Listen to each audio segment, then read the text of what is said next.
everybody, welcome back to Banor. Today I'm going to Sangre, episode 33. Let's go.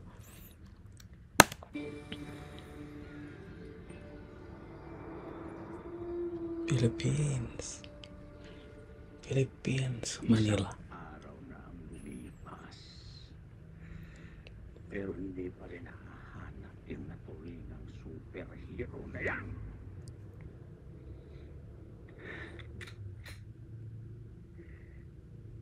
Kaya bilis-bilisan ninyo.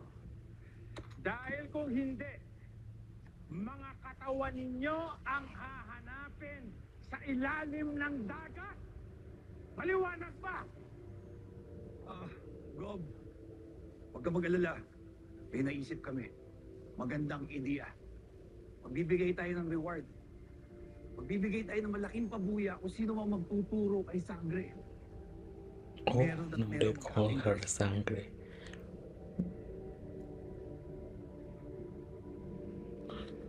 Tera.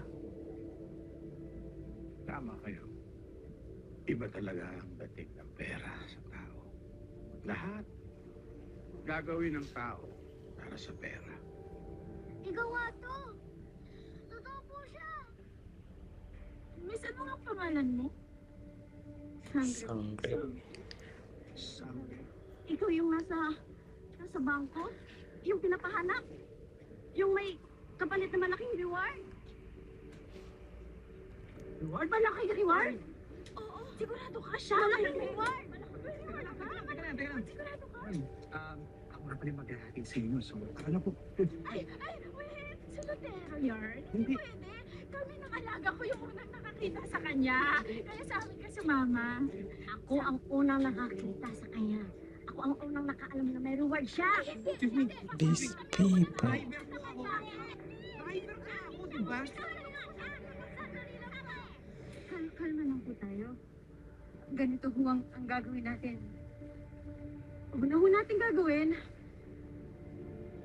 Bitawan niyo po ako. Huwag po tayo bibitaw sa akin.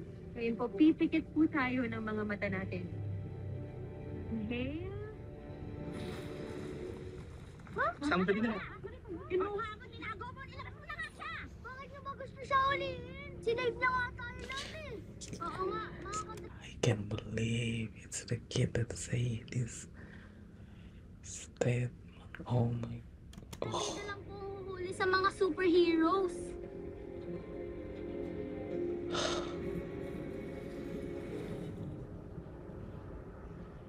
Finally, someone said.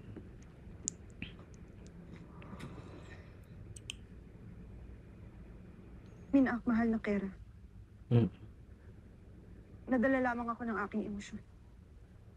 Magpasalamat ka na ikay anak ng aking pinagkakatiwalaang pinuno ng hukbo. Dahil kung hindi ako magdadalawang isip na ikay parusahan. Hindi na mauulit ang ginawa ng aking anak, mahal na Kera. Dapat lamang. Dahil sa susunod na ako'y iyong salungatin sa harapan ng lahat.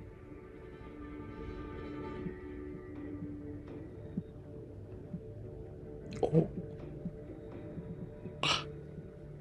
Pupugutan kita ng ulo. Intindihan mo?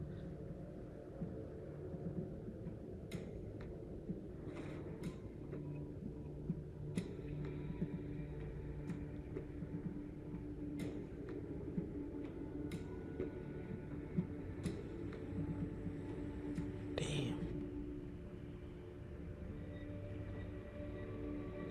Ano ba kasing pumasok sa isip mo? Nakialam ka pa? Naawa lamang ako doon sa Flamara. Wala siyang ginawang mali upang parusahan. At aking aaminin na hindi ko maunawaan kung bakit ito ginagawa ni Kermitena.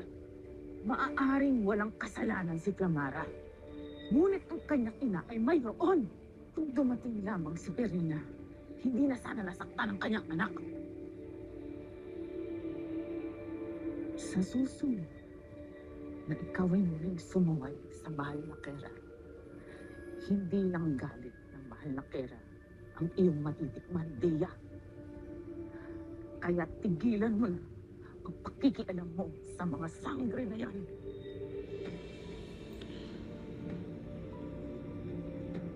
She just didn't want her daughter together.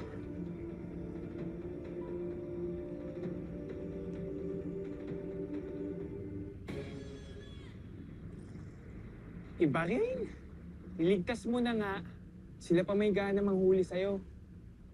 Buti na lang, nakapag-disappear ka kaagad. Nabahan na ako kanina eh.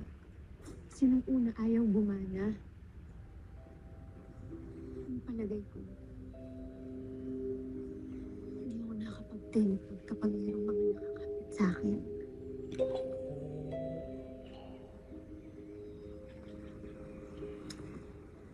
Salamat sa regalo mo. Ikaw ba talaga gumawa nito? As in, talagang from scratch?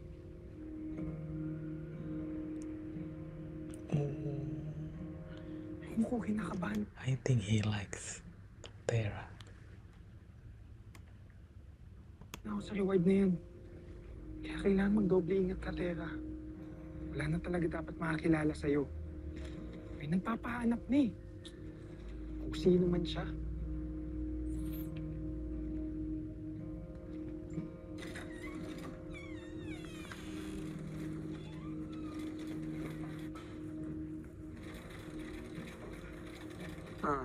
Oh, Na.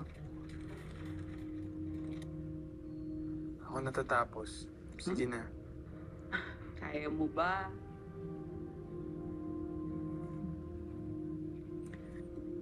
Ikaw na bahala. Alam mo na yan. Hindi mapahinga ka na. he's such a good boy.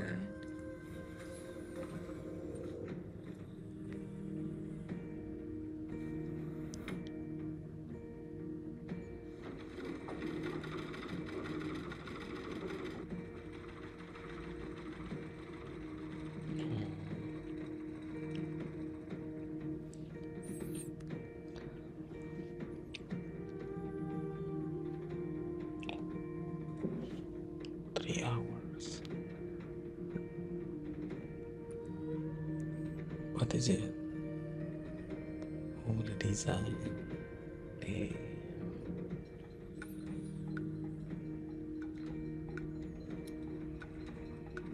wow.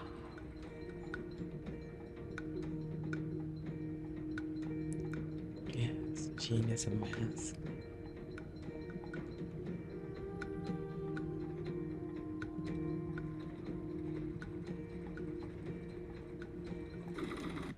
I hope this love attack me.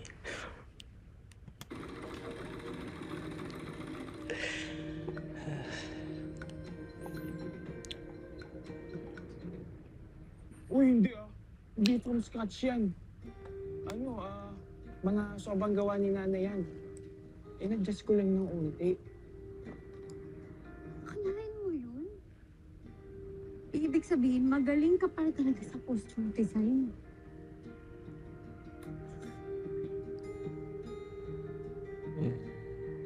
Para hindi ka nila makilala.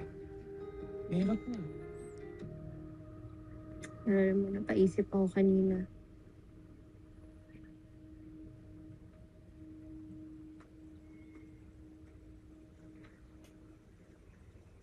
Karapat-dapat ba na tumulong ako sa mga tao, magpaka-superhero? Kahit na papahamak naman nila ako. Kahit ako, naiinis sa mga kwento mo eh. Pero, hindi naman lahat ng tao pera o reward ang iniisip. Tsaka sa tingin ko, marami pa rin deserve maligtas. Tulad ng mga bata kanina. Di ba?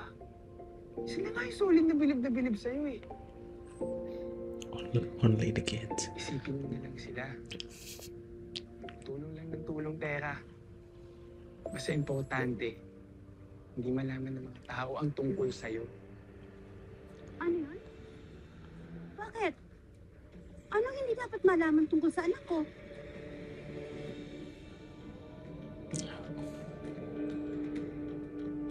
The drama. Oh, Ano? Ano po, Ano, hindi kayo sumasagot sa akin? Ano ba pinag-uusapan nyo? oh, para sa school project namin po to. Kaso, hindi pa po tapos eh. Sa kanya na lang po silipin kapag gawa na po. Nakakahiya po kasi. Yung pangit pa po yung pagkakagawa. Oo po, Nay. Ay, ano ho kasi, hindi po pwedeng malaman ho kasi ng mga tao ho na... Mga tao po sa klase namin. Oo. Opo, yung mga kaklase ho namin, hindi po kasi nila pwedeng malaman kung ano po yung role ko Role po sa sa gagawin po namin. play po rin. Para sa eskwelahan. Play ba? Project? Opo. Kasi kung mag-usap naman kayo, akala ko kung ano na eh. Tulungan niyo muna ako. Magkakayod tayo ng yelo, ha? Dali na, dali. Sige, susunod po ako.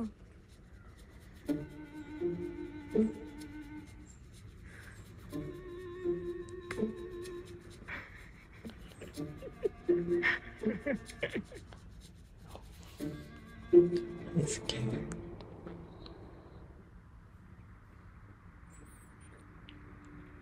Wala rin siya dito. Pasensya na, Sangre Pirena. Malaki talaga tong mundong to eh. Tsaka, nasa Pilipinas pa lang tayo nito ah. At marami ring school kung nasaan pwedeng nandun yung pamangkin mo. Kung alam lang sana talaga natin kung nasaan nandun yung pamangkin mo. At kahit man lang yung itsura ng pamangkin mo. Di ba? Hindi ko man batid ang kanyang wangis. Ngunit mararamdaman ko kung kami magkalapit na.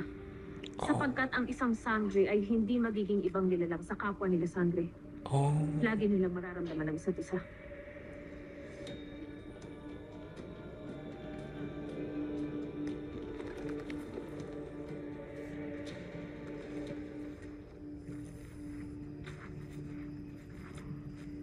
oh. Who's that?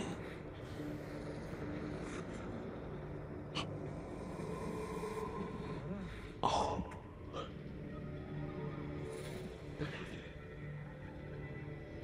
Huwag kang matakot, mahal na sana.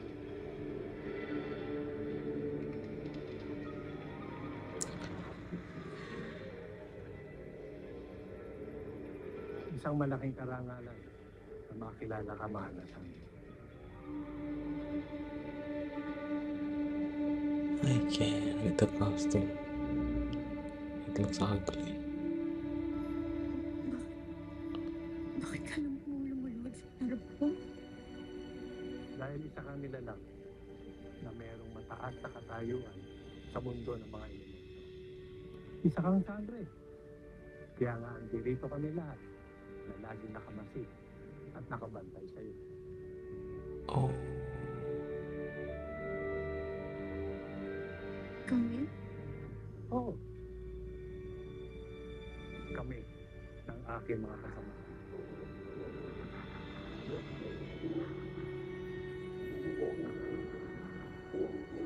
wow. That.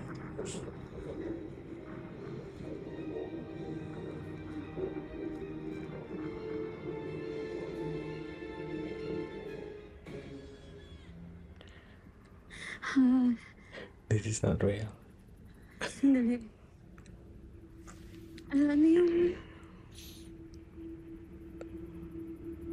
Sinabi niyo? Isa akong nilalang? Na may mataas na tungkol.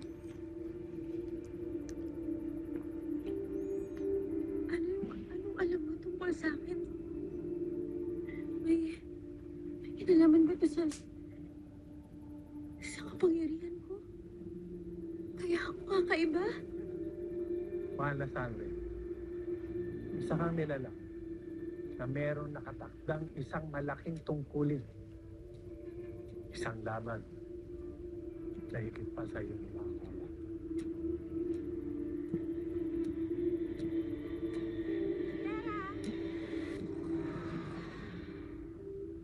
Ay, ano ba? Di ba sabi ko sa'yo, mauna ka para makapagsaing?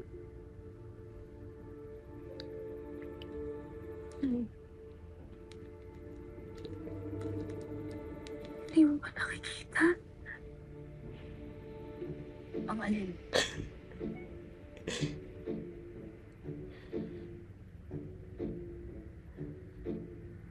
Kapre. Ano kapre? Ano? Pinipilabutan ako sa'yo eh. Wala siyang kakayanan o kapangyarihan na makakita o makausap ang elemento. Dahil isa lang siyang mortal na nilalang. Oh. Okay. Ano ba bang tinitingnan mo dyan? Walang tao, walang kapre. Ay ka na. Sandali, umuwi na tayo. Tinatakot mo ako. Ay, no, Tera. Tera, huwag ka na rito.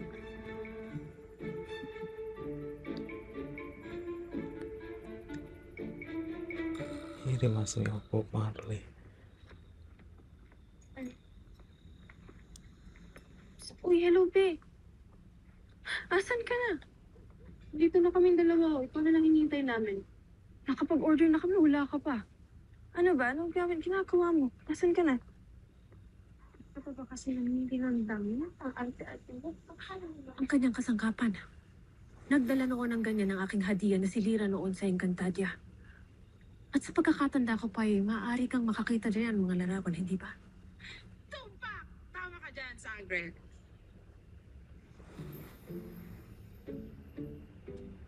Ikaw na nga lang yung hinihintay namin eh. Tsaka alam mo, marami kaming chismis na masasabi sa'yo. Gugulat ka sa mga yan. Sige, bilisan mo na. Ikaw na lang hinihintay namin. Magandang binibini. Wait lang. Sige. Ayos.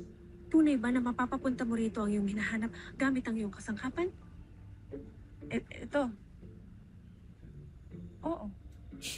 Kung gano'n ay nais kong humingi ng tulong upang mahanap at makausap ang aking pamangkin.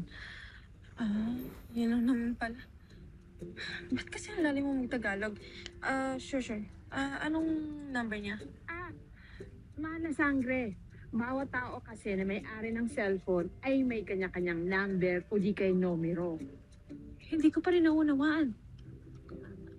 Paumanhin, ngunit maaari mo bang sabihin na lamang sa akin ang kanyang numero? Ha? Bakit ako? Ikaw nga yung naghahanap, di ba? Dapat, ikaw yung nakakaalam ng number niya. Kaloka ka, te. Budol ka, no?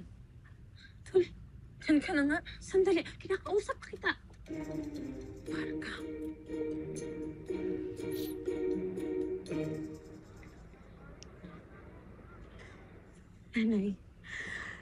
Nanay, maniwala mo kayo sa akin kasi totoo mo. Meron mo akong kapre na nakita ko siya kanina tapos nakausap ko siya. Maniwala mo kayo sa akin, totoo. Anak, wala nga akong nakita. Ay, meron pala. Nakita kita, nakikipag-usap sa wala. Tera, kinakabahan na talaga ako sa iyo eh. Si Kai, si Daga, kinakausap mo. Nagkakaintindihan naman po talaga kami.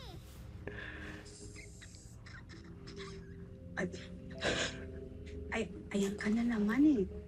Pwede ba anak? Huwag kang nagsasalitang mag-isa. Ikaw lang ang iniisip ko. Sana naiintindihan mo ako. Kamakailan lang isang estranghero ang nagpakitang gilas para iligtas ang mga biktima ng robbery sa isang savings bank. At kakapasok lang po at mainit-init na balita, iniligtas din ng estrangherong ito ang mga estudyante sa loob ng school service na nawalan ng preno. Ayon sa mga biktima at saksi, ang sinasabing superhero ay may pangalang Sangre. Hindi na nila nalaman ang tunay na pagkakakilanlan nito. May mga usap-usapan na rin at haka-haka sa social media.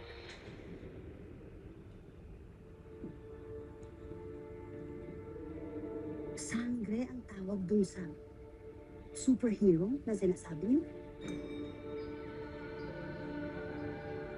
Baka kamag-anak mo siya, anak.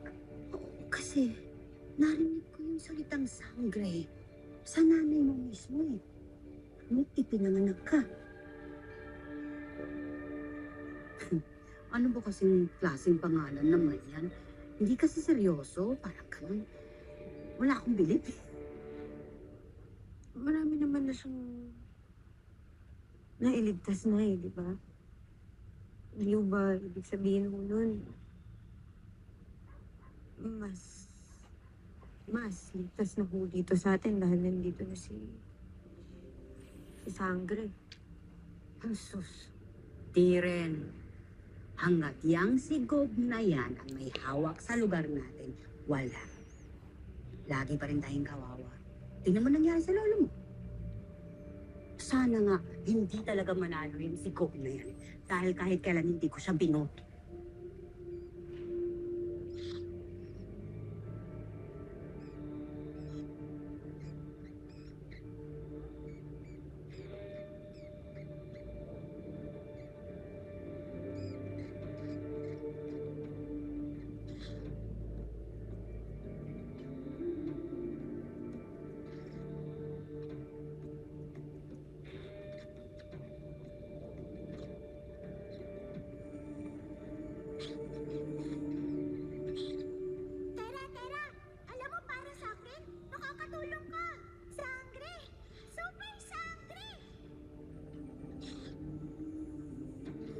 Ikaw, magkasalita ng salita.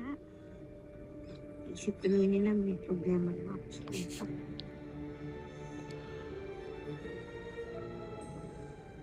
Sa tagal na panahon ako naging dugo. Okay, no, wait for the next episode. The next episode is available, but they have no English subtitle, so I have to wait. By the way, this is the end of my reaction. Bye bye.